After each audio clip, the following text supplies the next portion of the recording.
Welcome to another edition of Great Health, Abundant Happiness, and Outrageous Love. Gorgeous day out here. I'd say it's the perfect day. It is the perfect day, and it is the perfect fall day. My gosh, the aspen leaves are golden and flowing, and the sun's out.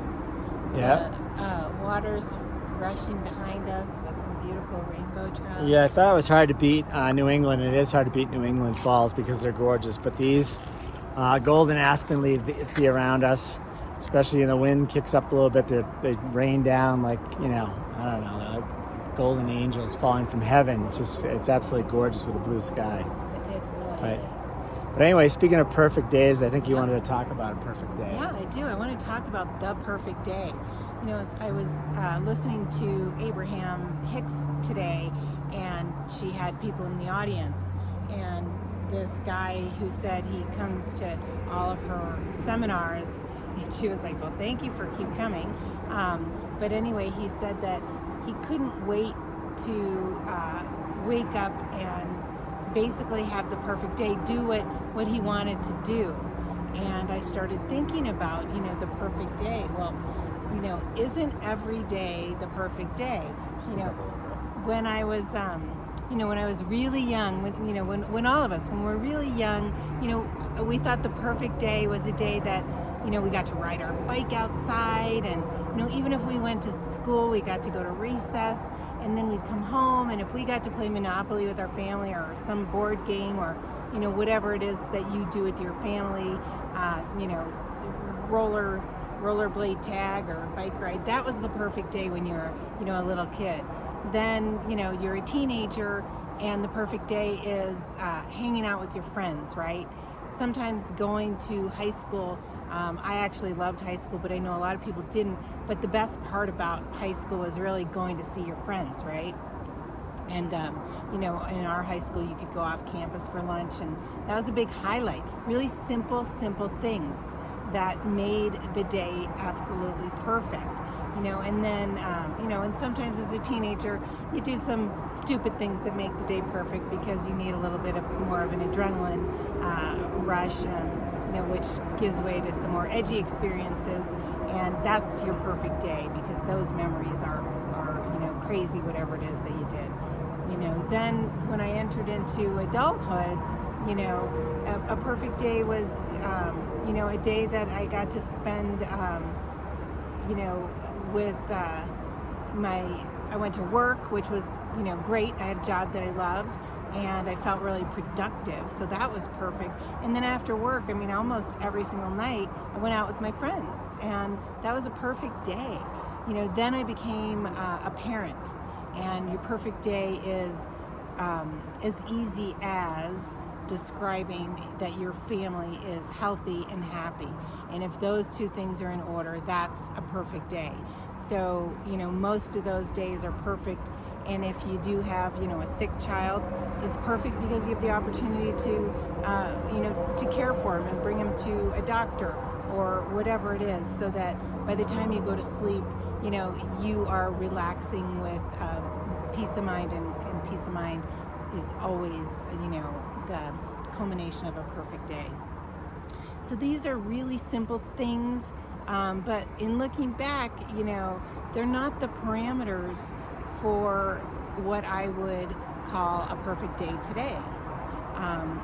Today a good day could be filled with, the unknown and the uncertainty, and I think that goes for all of us right now, and not just right now with, the pandemic going on and the political situations happening, but the unknown and uncertainty as you get older, I think becomes the basis for everything, because we have more life and experiences behind us, and more what's the word that I'm thinking of? Well, so let me ask you what you think of that. So when you say More unknown and responsibilities. uncertainty, what does Yeah. that mean? Because I don't like to be in uncertain situations. What do you mean by that? Right. Well, we are in uncertain situations right now. A lot of us don't know, what we're going to do about a job tomorrow. I mean, that's Oh no, I see what you're saying. certainly not an uncertain thing. But for we you have and so I. many other things we focus on that are so great.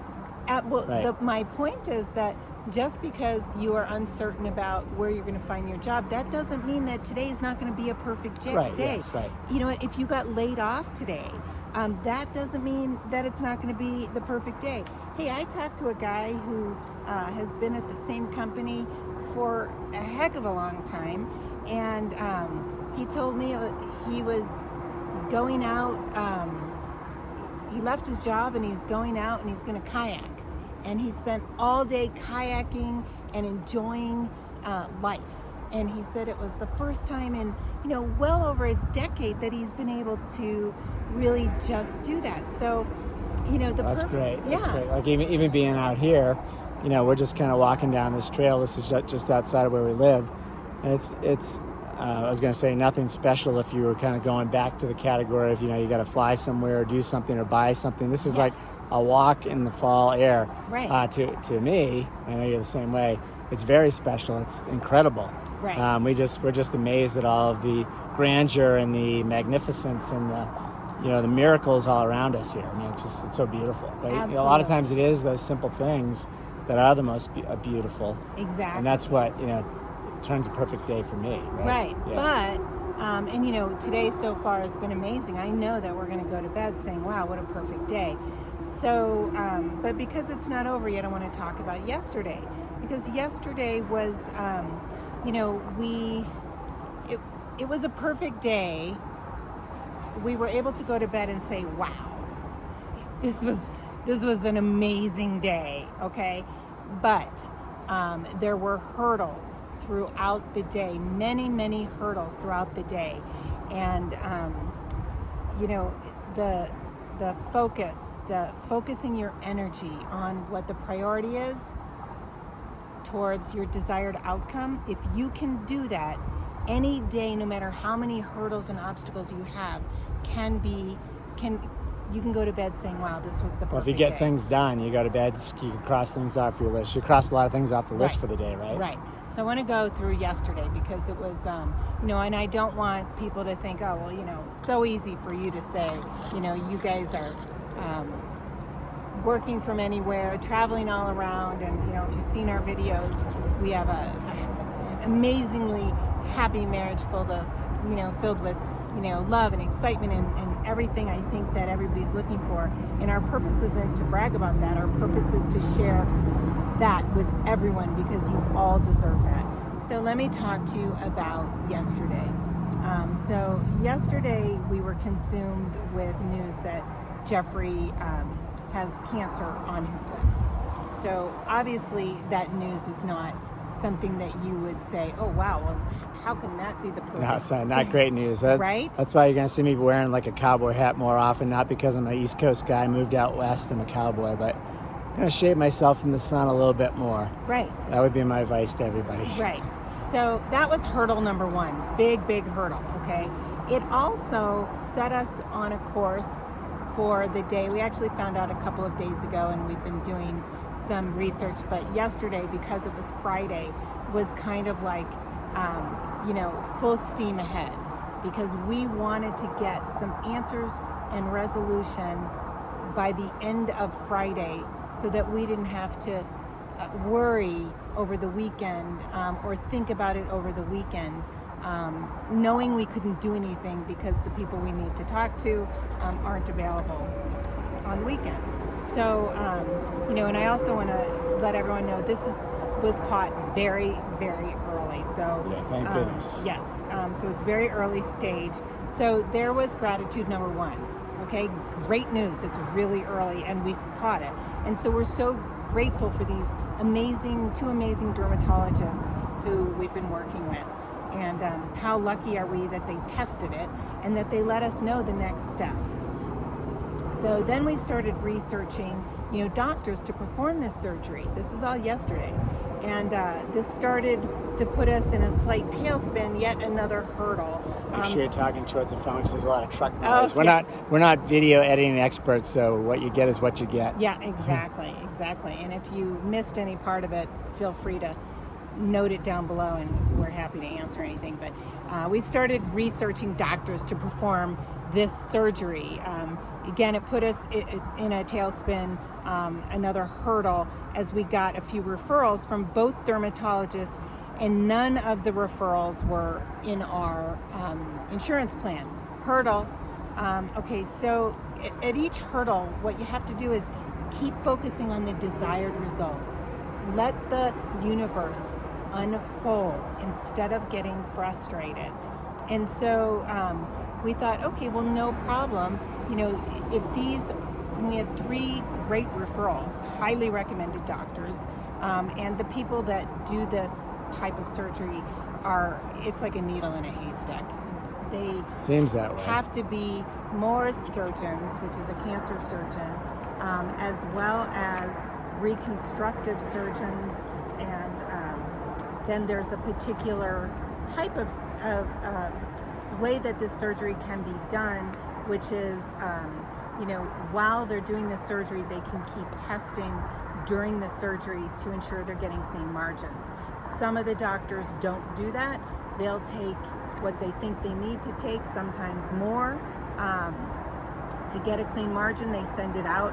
You then have to wait 7 days and have another surgery at that point, either way, because you're either having the reconstruction at that point or they're doing another test. Yeah, 7 days. I want to highlight that because this is me listening when someone said that. I'm not too keen on someone taking a big chunk out of my lip as it is.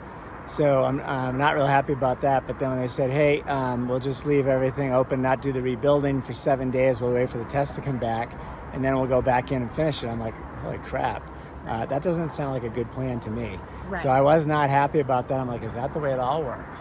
Right. Brutal. And I want to preface this with, Jeffrey was run over by a car back in 1991, and it's amazing he survived it, but he's got many scars that, he has that saying, I don't remember it, but scars are just tattoos with good stories. Tattoos with better stories. With better stories. Yeah. And so he was not as concerned, or really at all concerned about, cosmetically how he would look. But as we started learning more and researching, that is like the least of our concerns. This particular surgery can affect the way that you speak, the way that you're able to eat, the way you're able to drink. These are, food and water are very important to us. And so it goes well beyond, the aesthetics. So I wanted to make that perfectly clear. So anyway, we get these great referrals. We find out they are not in our insurance plan. Hurdle. Okay, guess what? We decide, let's call these 3 doctors and get an appointment with them, a consult, and we'll just pay out of pocket. Well, as we did that, they let us know that, they couldn't give us the exact amount of the surgery, and we didn't even initiate this, they did. But they said, you're talking about tens of thousands of dollars, and depending on what transpires during the surgery, it could be more. So at that point, we thought, well, let's revisit trying to find someone within our insurance company. Well, I kind of have a problem, health insurance costs you a fortune as it is. Right. And it's like, I'd like to take advantage of it if I could, right? Exactly. Makes sense. We pay, we pay a fortune in our health insurance up here in the mountains. It is so exorbitantly expensive, and we only have a choice of 3 different providers. So anyway, we called the insurance company, and I have to say, they were extremely helpful in working with us and in trying to find a doctor that is not only a Moore surgeon, which is a cancer surgeon, but also a reconstructive surgeon, and if they happen to, and there's a lot of reconstructive surgeons out there that work on parts of the bodies, but very few that work on cancers on the face in our plan. We could not find, nor could the insurance company find, a single doctor that met both of these needs, which meant that he would have to have the surgery done, and not the way he wanted, where they'd be able to test it along the way, where you'd have to wait the 7 days, and then they'd have to have a reconstructive surgeon come in after the fact and fix it. Anyway, we couldn't even find a doctor though that had the proper setup to do the surgery as it really should be done the correct way. So hurdle. The insurance company couldn't find it. We couldn't find it. Hurdle. It is now 4:30, and we have spent the entire day on this. And I now know at this point we have 30 minutes left. And Jeffrey's also saying, we haven't been outside. I need to get outside. I need to get some exercise.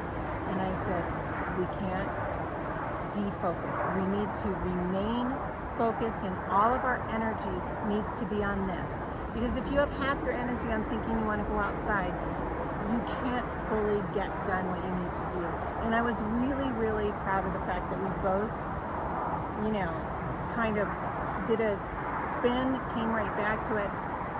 And at 4:30, I started researching different topics than what we've been researching. And it was like a miracle. This doctor pops up. He's a Moore's surgeon. He's head of the Dermatological Association in Colorado. He's a reconstructive surgeon and specializes in surgery on the face. So checked all the boxes. All of the boxes. I mean, he was everything that we look for. On top of that, he offers the surgery where in the middle of the surgery they're able to test the... so you don't have to wait 7 days. Exactly. That was good for me right there. So, I mean, it was like a miracle. This was at 4:30. And a lot of these offices close between 4 and 5. So Jeffrey immediately dials up the number and gets a hold of this woman who, first of all, we spoke with a lot of different nurses and schedules, etc. And some of them were wonderful, and others didn't make us feel very confident. This gal made us feel like it was the right place to be, and she just couldn't say enough about, this is the guy. Once Jeffrey explained it was on his lip, and the entire thing. And she said, unfortunately, I can't schedule you. I have to put you through to that department who does all of the scheduling. Which office do you want to be seen in? And he said, I don't care, because both of them are far from us. I mean, we'll be driving, 100 miles to get there either way. So we just want to go to whoever can see him sooner. So she said, well, you know what? If that's the case, I don't even need to put you through to them, because I just saw a cancellation come through in one of the offices for Monday morning. Now, a lot of times they don't listen to these messages until the end of the day, right? And then they'll hear who canceled. Everything unfolded as it should have. If we'd have found somebody earlier, or even if we'd have found this doctor earlier, we wouldn't have been able to get this appointment. Probably with not. him. Yeah. But we also, may have settled with another doctor that couldn't perform it exactly as we needed, and we would have had to see a second doctor, et cetera, et cetera. So the point is, after that, we hung up. We couldn't believe our good fortune. All of the hurdles, but we kept laser focused. And I'm not going to lie, there were times throughout the day where we were frustrated. But again, you can put your energy towards the frustration, and we discussed this on several occasions. We need to focus. We can't get derailed. I mean, I don't know how many times we said that or something like that yesterday. And our frustration, level that would start to rise would diminish, and it was relieved. We cracked a really nice bottle of wine and toasted to our good fortune. This is a perfect day. It That's was what you're a saying. perfect day. So the point is, the perfect day might not unfold as you expect it to. So allow each and every single day to unfold and wait for the magic. Let it happen, but make sure that your energy is focused on the desired outcome. Okay? I like it. Wishing you great health, abundant happiness, and outrageous love from Copper Mountain, Colorado. And if you listened all the way through, please go ahead and click off and subscribe. If you haven't subscribed yet, Karen and I are writing a book on a lot of this stuff, and we're sharing a lot of things and love to get your opinions. Thank you.